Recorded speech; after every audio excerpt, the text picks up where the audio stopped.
Hello and welcome back to Clarkenomics. In this video, we're going to go over the basics of how command economies work. Before we do though, one important thing to remember from a previous video, in the real world, there's no such thing as a pure command economy. Even countries that are as restrictive as, let's say, North Korea, still have some market elements in place and are technically thus a mixed economy.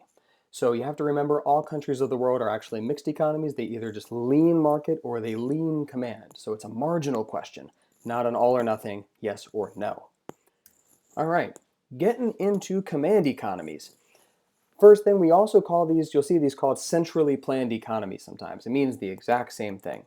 And command economies are pretty simple. All the factors of production, land, labor, capital, entrepreneurship, not that that really exists in this type of economy, is owned by the government. Not only that, the output is owned by the government. So people's labor is owned by the government. People's land is owned by the government. And output, what they produce, is also owned by the government. Everything is publicly owned. Nothing is privately owned. And in terms of the decisions that get made, and we'll talk about this more in another video about what to make, how to make it, for whom to make it, government planners, people who work in the government, make all of the economic decisions. Nothing's really left up to the people to decide. And the most famous example of a command economy, or as close to a command economy as there could be in history, is the Soviet Union. So the Soviet Union existed from 1922, after a revolution in 1917, until 1991. And it encompassed countries like Russia, Belarus, Ukraine, and other Eastern European countries, and was probably the biggest early example of a command economy in the 20th century. So they're kind of the prototypical country that people talk about when they discuss command economies. Other modern day examples would include, again, North Korea, Cuba, Venezuela, and China to a degree. All right, so producing things in a command economy. There's no privately owned companies or firms. All production is run by the government. So there's no, I'm going to go out and start this company. Government runs all the companies. They're state owned. This is how we would probably say this. Now, because of that, people are assigned to jobs. So, you grow up, you maybe have some ideas about what you want to do, what your passions are. It doesn't really matter. The government is going, in one of these economies, is going to place you into a job that they think you'd be best suited for or that they need you to do. What you want to do does not matter.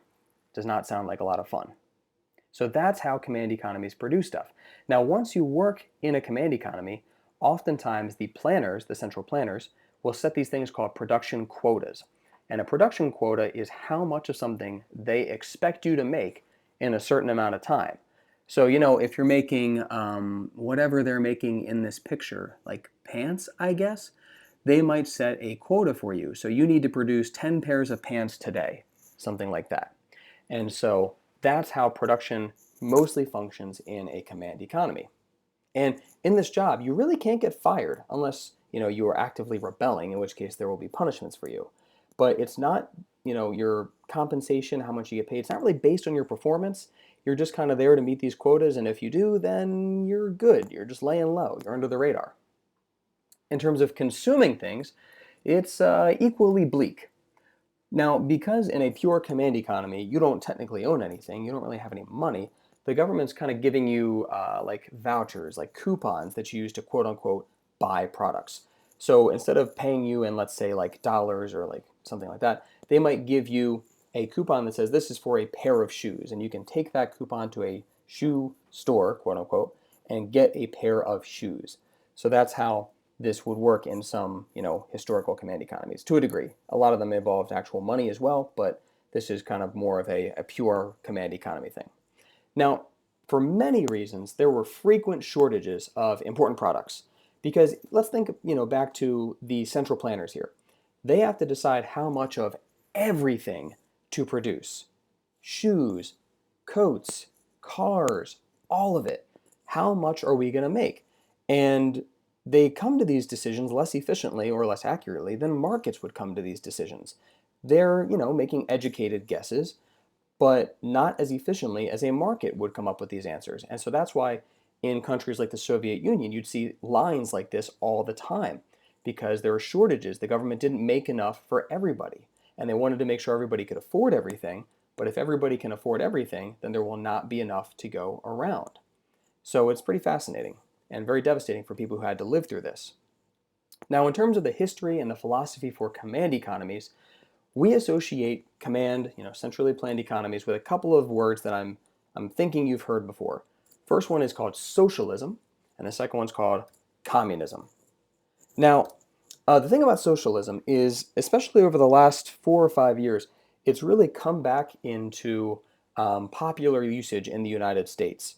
Probably around the time that Bernie Sanders started running for president in 2015, saying that he's a democratic socialist. This is when that word, which really hadn't been used commonly in a long time in America, became part of how some people describe themselves. So there's many forms of socialism, and I'm just going to give you a very simple, very blanket definition. Pure socialism, like full-on socialism, is when the factors of production are owned by the community, like the people as a whole, not individuals, or the government. And that sounds exactly like the definition for command economies because it kind of is. Now, again, it's a marginal thing. There are degrees of socialism. Like Bernie Sanders, as far as I know, isn't advocating that the government take away everybody's private property. Countries like France, democratic country, has a socialist government. So there are degrees of socialism. There's, full-on socialism where the government owns everything, and then there's, your watered-down socialism where the government's involved in things like retirement saving or healthcare or other stuff like that. Even in a democracy, like the United States. The one that you might be a little bit even more confused about would be communism. So in a communist country, everything is socialized, right? That's kind of like socialism there. It belongs to the government. If something is socialized, it means it's coming from the government. If it's privatized, that means it's up to the people. Socialization is government run. Privatization is making things run by individual people.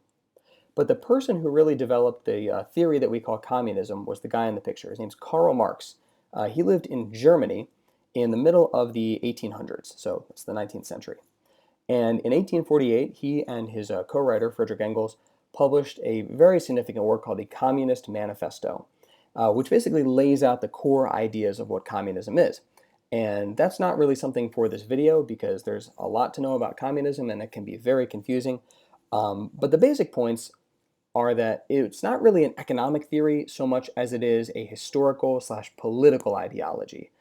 Socialism is much more of the economic element of communism because they're kind of closely intertwined with each other. But the core belief of Marxist communism is that all of human history has been defined by struggle between the classes, the lower class and the upper class, the rich and the poor. And every kind of bad thing, every conflict in human history is kind of the result of that struggle.